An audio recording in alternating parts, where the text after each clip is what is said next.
Let's do an update as to what's going on in Ukraine, Russia, the new recognized republics of Donetsk and Lugansk, and some of the fallout that has taken place in the past day from the recognition of those two republics by the Russian Federation. And so the first thing I want to say is that while the media is talking about, the Western mainstream media is talking about a Russian invasion that has taken place, or the first step, as Biden said, the first step of a Russian invasion, that's that's BS, in my opinion. In my opinion, of course, if you're looking at it from the Western, the Europe, U.S. side of things, they'll say, well, Russia came in and they've illegally recognized these separatist republics, and now they're moving their military in to these republics in order to take them over in one form or another. That's not what's happened.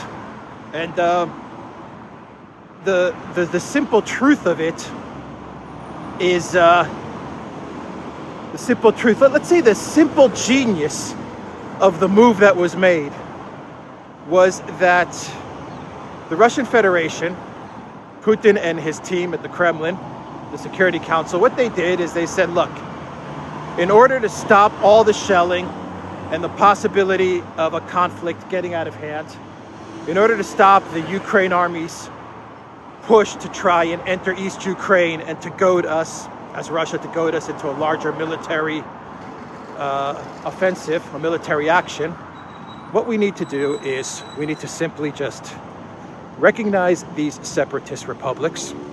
So that's what they did. They just recognized these two areas which broke off from Ukraine after a coup. Remember that. That's the important part. After a coup that was initiated by Obama, by Biden, and by the EU.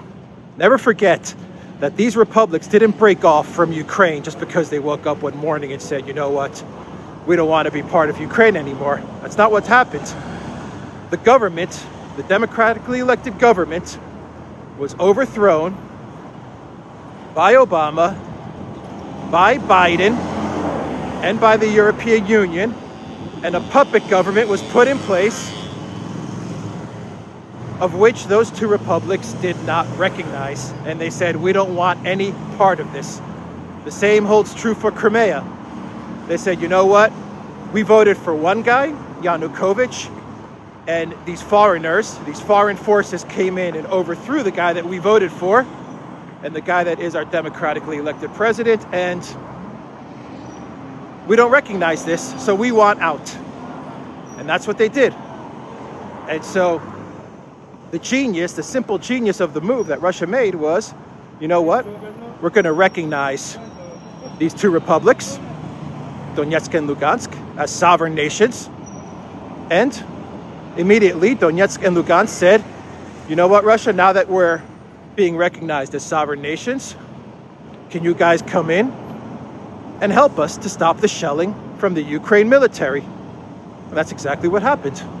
And there are reports that Russia has still not moved in any troops into any peacekeepers, as Russia calls them, as the West or Biden will say, any military invasion has not moved into Donetsk and Lugansk.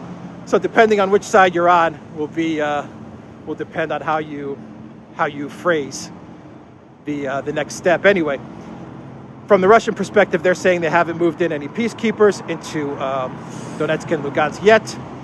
The U.S. says that this is just the first step towards an invasion, but no Russian military forces have moved in. Doesn't matter how you look at it. The end result is the same. There wasn't an advance by the Ukraine military. They seem to have backed off for the time being. Now, I'm not saying that the Ukraine military may not try to do something crazy and try to push forward, but you can see that the recognition of Donetsk and Lugansk and just the promise that Russian peacekeepers are going to move in was enough to give the Ukraine military pause. And who's behind the Ukraine military? Well, that's the United States and the Biden White House and NATO.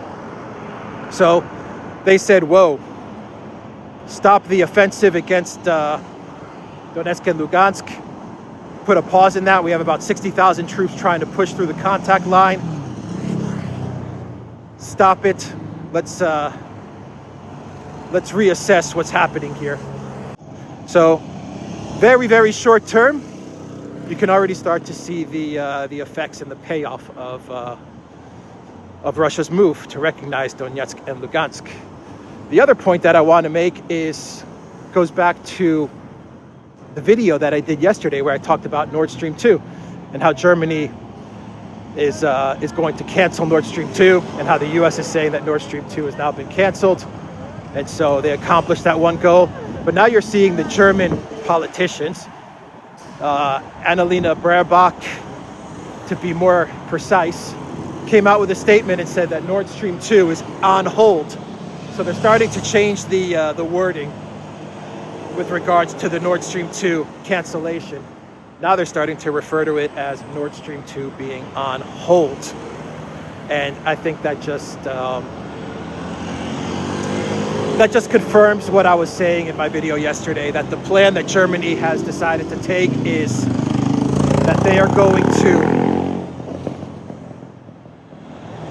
put a stop to Nord Stream 2 temporarily.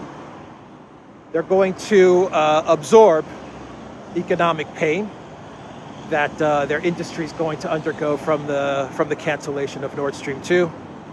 Europeans are going to pay higher energy prices, and they're going to do this for about a year or two. And when all of this is Germany's thinking, when all of this kind of blows over and things calm down, they're going to approach Russia again, and they'll say, look, let's start up Nord Stream 2. I think that's the thinking there. And of course, they're going to monitor the US. You're going to have midterms. Biden's going to continue to disintegrate. You know, the potato head's going to continue to be marginalized, and Republicans are going to take the House and the Senate most likely. Elections in 2024. So Germany's saying, you know what, we'll absorb 1 or 2 years of pain. European Union citizens will absorb 1 or 2 years of higher energy prices. And when things kind of calm down and the dust settles, we'll get Nord Stream 2 running again. And that's the German thinking. It's a very cowardly way to approach things, isn't it? The German political class should have just said, you know what, Biden, sorry, we can't cancel Nord Stream 2. We're not going to buy into your BS invasion narrative, and that's that. But instead, they've taken the coward's way out of it. They said, we'll appease Biden.